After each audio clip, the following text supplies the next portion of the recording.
Olá pessoal, meu nome é Clovis. Nesse vídeo eu vou falar sobre o caminho português da costa. Vou fazer também alguns paralelos entre o caminho português da costa e o caminho francês, o que eu notei em termos de diferenças, né, de um caminho para o outro. Eu fiz 3 caminhos francês de bicicleta e esse daqui foi o meu primeiro caminho português da costa. Vou dar um spoiler que eu não terminei o caminho português da costa na bicicleta. E se você quiser saber por quê, assiste o vídeo até o final, ou pelo menos até o meio. Vou falar bastante sobre os perrengues que eu tive no caminho. Vou falar sobre como foi a minha experiência alugando a bicicleta com uma outra companhia. Eu sempre aluguei com o Bicigrino e dessa vez eu aluguei com a Bikeline. Ah, Sobre o que eu aprendi durante esse caminho, né? Com todos os perrengues, com toda a intensidade, com tudo que aconteceu, quais foram meus aprendizados em relação a isso. Então vamos lá. Eu tenho uma colinha aqui, então de vez em quando eu vou estar olhando para o celular para olhar essa colinha, ver se eu não estou esquecendo de falar nada. Então, caminho de Santiago, português da Costa versus o caminho francês. Primeiro, a distância. O caminho francês ele tem por volta de 800 quilômetros. O caminho português da costa ele tem por volta de 270 quilômetros. Tem aí algumas variantes, então pode ser um pouco mais, um pouco menos, mas eu acredito que não deve chegar a 300 quilômetros. O caminho francês, as 3 vezes que eu fiz, eu pedalei, acho que foi por volta de 14 ou 15 dias. O caminho português da costa o meu plano era de 5 dias e acabamos chegando em Santiago de Compostela com 6. Meu primo chegou em Santiago de Compostela com 6 dias de pedal por causa dos perrengues que a gente teve no meio do caminho. Ah, o que eu achei, por exemplo, o que eu achei de mais diferente, né? Por exemplo, a paisagem é bem diferente. Como a gente está pela costa ali, então você está sempre pedalando do seu lado esquerdo, basicamente você sempre tem o mar, uma paisagem linda, maravilhosa. O caminho francês também é muito bonito, muito gostoso, mas é uma paisagem completamente diferente do caminho português da costa.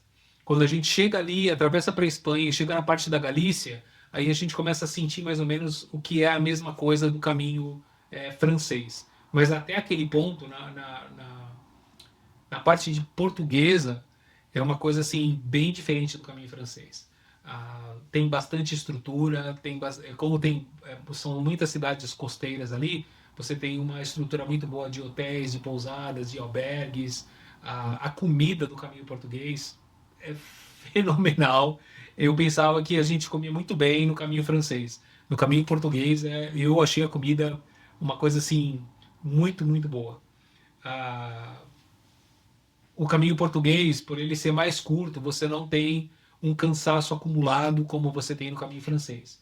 No caminho, todos os dois, a gente geralmente faz uma quilometragem por volta de 50, 60 quilômetros. Né? No caminho francês, tem dias ali que eu fiz 100 quilômetros e tal, mas e o cansaço acumulado pega mais forte no caminho francês.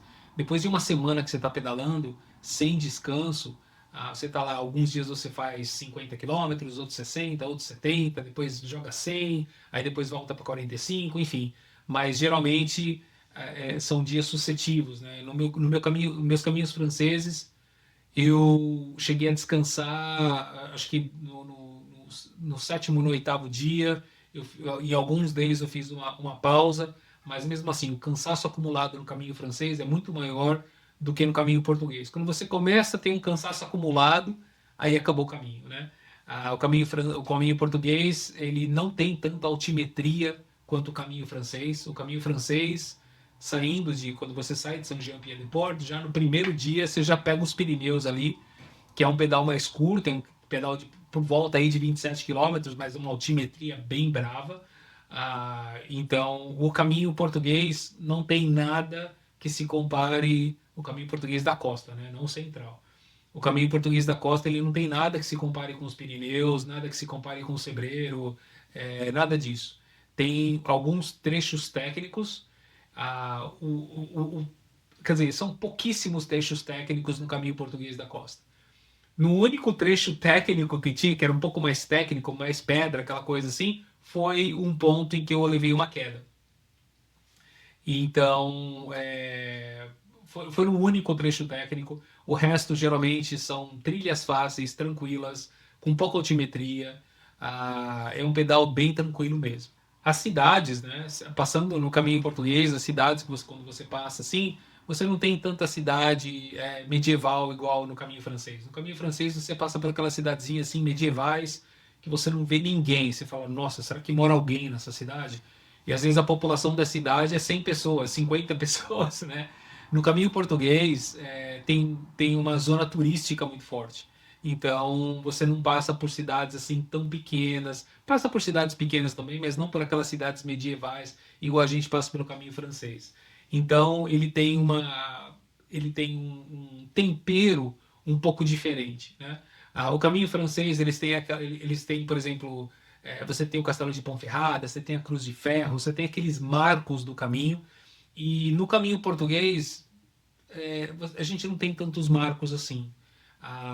Por exemplo, tem a Igreja da Sé no Porto, né? O Porto é uma linda cidade, maravilhosa. Você tem aí a passagem de caminha para ali na fronteira de Portugal para a Espanha, que é de barco e tal, mas a gente não tem aqueles marcos históricos, ou pelo menos eu não presenciei isso, eu não cheguei a viver esse tipo de coisa, igual a gente tem no caminho francês. Tem algumas diferenças aí. Quando eu fui fazer o caminho português, eu pensei assim, isso daqui vai ser fácil, né? São 270 quilômetros, baixíssima altimetria acumulada, né? São 5, no máximo 6 dias de pedal.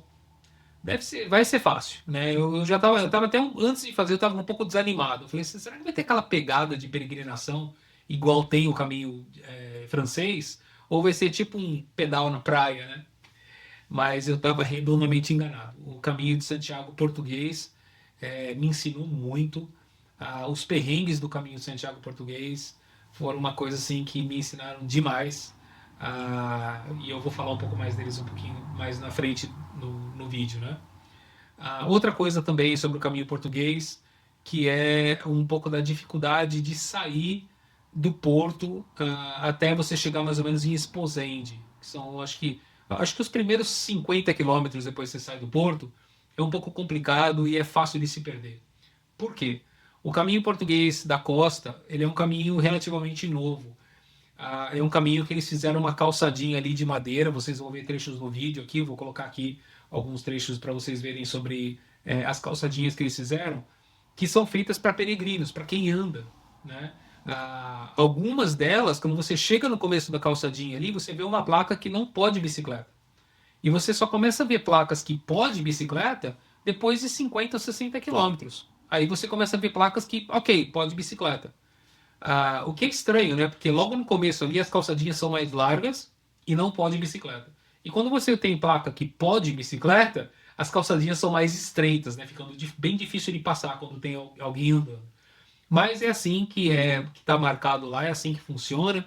E quando você está na calçadinha onde você não pode bicicleta, quando você vai sair daquilo, como é uma zona costeira, as ruas elas chegam de um jeito assim que você vai precisar ir até uma avenida principal, até uma rua principal, para você não ficar zigue-zagueando na praia, né?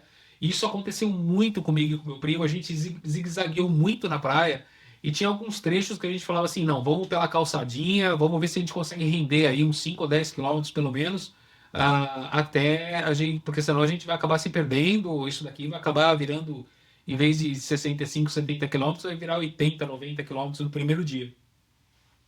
Então é um pouco confuso. 50, 60 primeiros quilômetros aí, quando você sai do porto, é fácil de se perder. Fica um pouco confuso por causa dessa coisa de não poder pegar a calçadinha, né? Eu acredito que para quem anda, sem problema. Mas para quem pedala, é um pouco mais complicado, tá? Bom, sobre os perrengues. Perrengues tiveram vários perrengues. Logo no primeiro dia, a minha bicicleta, a gente foi pegar a bicicleta lá no ponto que tinha que pegar a bicicleta, e minha bicicleta, o motor não funcionava. Aí tentei pedalar, não funcionava, não funcionava. Liguei pro pessoal da Bikeline, a gente tentando resolver e tal. Aí eles falaram, ok, amanhã a gente traz uma outra bicicleta para você. Vamos chegar aí bem cedo de manhã, né, para trocar a bicicleta. E aí eu saí com a bicicleta, falei, vou pedalar com a bicicleta só por aqui mesmo, né? Mesmo sem bateria, sem nada, e de repente a bicicleta voltou a funcionar. Eu já tinha conversado com eles sobre eles virem repor a bicicleta. Eu falei, bom, se tiver algum mau contato aqui, é melhor eles trocarem a bicicleta, porque eu não quero ter esse problema depois, mais pra frente no caminho. Trocaram, vieram no dia seguinte, como foi combinado, trocaram a bicicleta, foi ótimo, o serviço foi maravilhoso, resolveram o problema. No primeiro dia de pedal, meu primo teve uma queda, foi uma queda assim, ele estava bem devagar, ele estava virando o terreno bastante arenoso ali perto da praia, o pneu da frente escorregou e ele caiu. Graças a Deus ele não se machucou. No segundo dia eu tive uma queda naquele terreno que é um pouco mais técnico, em pedras e tal. Tem o vídeo da minha queda aí. Se vocês quiserem ver o vídeo da queda, eu acredito que se eu tivesse um pouco mais rápido, eu não teria caído. Teria sido mais fácil de manobrar. Mas o fato é que não adianta a gente ficar voltando ali e ficar pensando, mas por que eu caí? Por que eu não caí? Se eu tivesse feito isso, se eu tivesse aquilo, não importa. E no dia seguinte eu precisei entregar a bicicleta. Liguei para a Bikeline, falei onde estava a bicicleta, conversei com a Joelma, com a Cássio, e foi uma das decisões mais difíceis que eu tive no caminho de Santiago até hoje, que foi realmente entregar a bicicleta e saber que eu não ia chegar em Santiago de Compostela da forma com que eu tinha planejado, da forma com que eu tinha, né, acreditado que eu ia chegar. Foi muito, para mim, aquilo foi terrível. Mas e aí entra aquela parte, a última parte, né, desse vídeo de explicações aqui, que foi o que eu aprendi durante esse caminho. Eu aprendi que eu tive que desapegar, eu tive que desapegar do meu primo. O meu primo, quando ele aceitou fazer o caminho de Santiago comigo, ele nunca tinha feito um cicloturismo, nunca tinha feito uma peregrinação.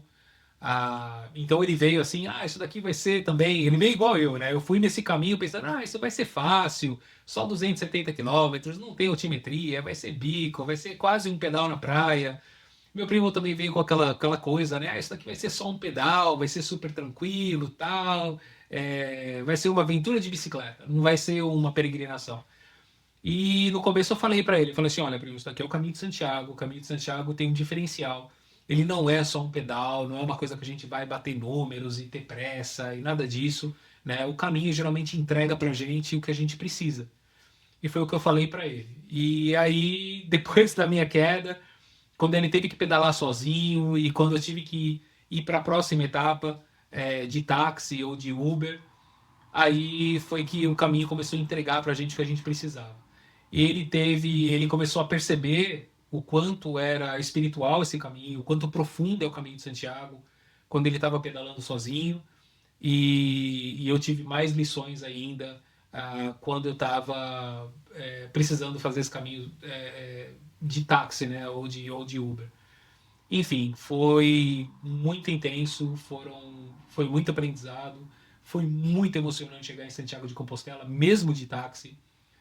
Eu acho que meu primo teve a experiência que ele precisava e eu também tive a experiência que eu precisava, mesmo não chegando na bicicleta.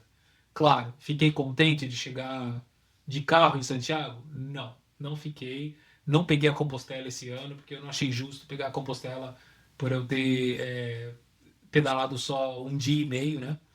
Mas fui lá, carimbei, né, o meu passaporte de peregrino em todos os lugares que eu passei. Eu pedi o carimbo e no dia que o meu primo foi pegar a Compostela dele, eu fui lá